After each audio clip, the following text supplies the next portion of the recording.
2 दिन बाद है दिवाली और बात हो रही है खूब सारी मिठाइयों की। दिवाली माने खूब सारी मिठाइयाँ, लेकिन क्या हो जो सिर्फ मिठाइयाँ ही मिठाइयाँ हो और कोई सेवरी डिश ना हो, तो हो जाएगी ना दिवाली एकदम फीकी। तो इस बार दिवाली को ना ही करेंगे फीका, बल्कि इसे करेंगे और चटपटा। तो आज मैं लेके आई हूँ एक बहुत ही आसान सी महाराष्ट्र की भाकरवाड़ी की डिश। महाराष्ट्र की ये भाकरवाड़ी फ्लेवर से भरे हुए होते हैं, मुंह में जाते ही एक फ्लेवर्स का ब्लास्ट होता है। तो देख लेते हैं इसकी इजी सी रेसिपी।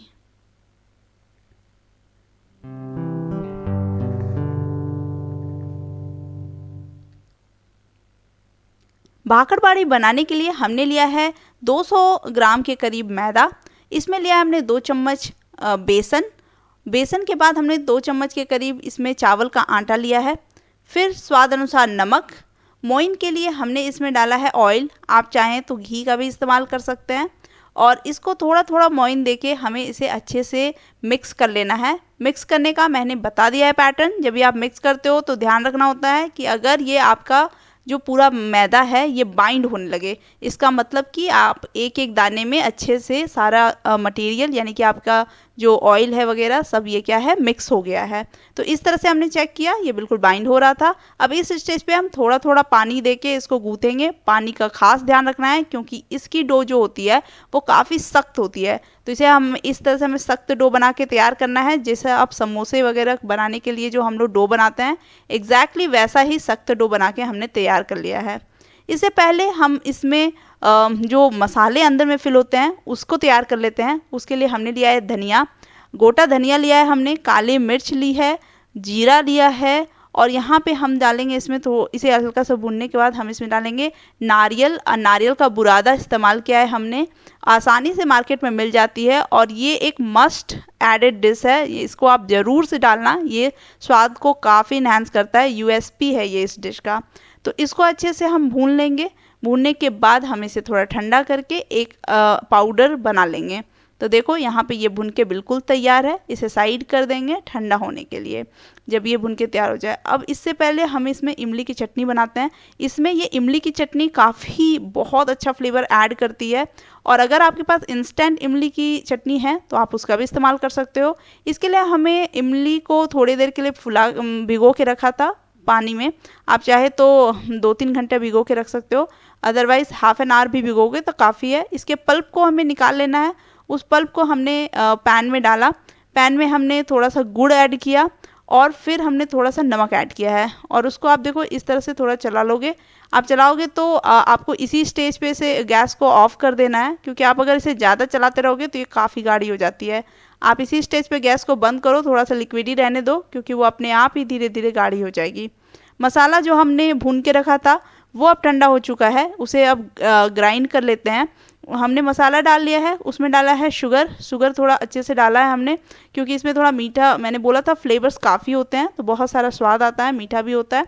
अब इसमें हमने थोड़ा हींग डाला है हाजमे के लिए, मिर्च डाली है हमने और थोड़ा सा काला नमक का इस्तेमाल किया है। काला नमक ऑप्शनल है, आप चाहे तो डालो वरना नहीं डाल सकते हो। और इसे एक इस तरह से पाउडर बना लेना है। ये पाउडर काफ़ी अमेजिंग लगती है और ये बहुत ज़्यादा यूनिक सा मसाला तैयार हो गया है। डो हमने गूँथ के रखा था, पहले ही बता दिया, सख्त डो बना के तैयार करना है। लोई अब हमें बड़ी बड़ी लेनी है, तो आप देखो इस तरह से हमने बड़ी बड़ी लोई ले लेनी है और जिसे कि हम लोग बेल के तैयार करेंगे। बेलने की टेक्निक होगी कि जब आप इसे बेलो तो आप ध्यान रखना कि आप पूरी आपकी जो हम चौकी है वो पूरी भर जानी चाहिए, इतना आप बेलोगे। लेकिन इस बात का ध्यान रखना है कि आपकी जो रोटी है या आप जो बेल रहे हो ये बहुत ज़्यादा पतली नहीं होनी चाहिए और ना ही बहुत ज़्यादा मोटी, एकदम मीडियम थिकनेस रखना है हमें इसका। और इस तरह से हमने साइड्स को कट करके एक चौकुट इसका आकार दे दिया था। आप चाहे तो इस स्टेप को स्किप कर सकते हैं और नॉर्मली यहीं से अपना नेक्स्ट प्रोसेस शुरू कर सकते हैं, पर थोड़ा दिखने में भी अच्छा लगना चाहिए, इसके लिए हमने थोड़ा इसे स्टाइल दिया है। तो इस तरह से करने के बाद अब हमारा ये बेस बिल्कुल तैयार है। अब इस बेस में हम डालेंगे इमली की वो जो चटनी हमने चटपटी सी इंस्टेंट तैयार की है उसे डाल लेंगे। उसको डालने के बाद देखो हमने एकदम जेनरस वे में मसाला को ऐड किया है और जेनरस वे में ही चटनी भी ऐड की है क्योंकि इसका फ्लेवर अच्छा आता है, लेकिन बहुत ज़्यादा भी ओवर पावरिंग नहीं आना चाहिए टेस्ट, इसलिए मसाला बहुत भी ज़्यादा ना हो। तो इस तरह से हमने इस तरह से कर लिया। अब हम इसका रोल बनाएंगे। ये देखो इस तरह से मोड़ते मोड़ते हम इसका रोल तैयार कर लेंगे, ऐसे घुमा घुमा के। आप देख सकते हो कि ये आसानी से बनके तैयार हो गया है। इसको अच्छे से, अगर आपकी साइड इस तरह से खुल रही है तो आप उसे दबा के और साइड की तरफ प्रेशर अप्लाई करके इसे अच्छे से चिपका लेना ताकि वो तेल में ना खुले। तो इस तरह से हमने इसको रोली तैयार करी है। 1 सेंटीमीटर का हमने गैप रख के इसे कट किया है, थोड़ा सा इक्वल होना चाहिए, अच्छा लगता है। उसके बाद इस तरह से हमने सारी अपनी भाकरवाड़ी जो है उसे शेप दे दिया है। आप देखो कितना सुंदर दिख रहा है, एक पिनविल की तरह दिख रहा है ये। और फ्लेवर्स के तो क्या ही कहने, आप देखो दिखने में भी स्वादिष्ट और खाने में भी स्वादिष्ट। ये है ऐसी रेसिपी, इस रेसिपी की यही खासियत है, ये दिखने में भी काफ़ी ब्यूटीफुल होती है और खाने में तो अमेजिंग होती है। और देखो फिर आपने जैसे इस तरह से हो जाए तो अभी आप हथेली का प्रेशर अप्लाई करके हल्का हल्का हम लोग इसे दबा लेंगे। बहुत ज़्यादा ज़ोर का प्रेशर अप्लाई नहीं करना है, हल्का प्रेशर अप्लाई करो, जैसे हल्की सी वो चिपक जाए। आप देख सकते हो इस तरह से हमने अपनी सारी पिनविल को, भाकरवाड़ी को शेप दे दिया था और सारी हमारी भाकरवाड़ी बिल्कुल तैयार है तलने के लिए। अब तलने के लिए हमें इसमें तेल का जो इस्तेमाल करना है, हमने पहले तेल को थोड़ा गर्म कर लेना है।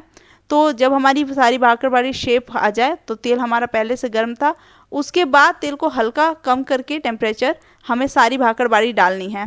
और याद रखना एक साथ ज़्यादा क्वांटिटी में भाकरवाड़ी हम डालेंगे ताकि इवन टेम्परेचर मिले सबको और इवन कलर आए। और इस तरह से हमें इसे तल लेना है। और धीरे धीरे जब हम इसे तलेंगे तो आप देखना इसका कलर बिल्कुल चेंज होने लगेगा। ख्याल रखना है कि इसका कलर भी हल्का चेंज हो, पक भी जाए और जले भी ना, इस बात का भी बहुत अच्छे से ध्यान रखना है। टेम्परेचर हमें यहाँ पे मीडियम, लो टू मीडियम ही रखना है। और इस तरह से हमारी भाकरवाड़ी बहुत खिल खिल के आती है। एक तो देखने में भी इतनी खास दिखती है कि मन करता है कितना ही खा लें। और इस तरह से हमारी सारी भाकरवाड़ी रेडी हो गई है। आप भी इसे ज़रूर ट्राई करें और हमें फीडबैक देना ना भूलें कि आपने इसे ट्राई की और ये कैसी बनी थी। और इस दिवाली सरप्राइज़ दें अपनी फैमिलीज़ को एक फ्लेवर के ब्लास्ट से। बहुत अच्छी लगती है ये, आप देख सकते हो ये मसाला बहुत टेस्टी लगता है। और हमारे चैनल वेज व्यंजन को सब्सक्राइब कर दें और सब्सक्राइब करके बेल आइकन जरूर से दबा लें। बाय।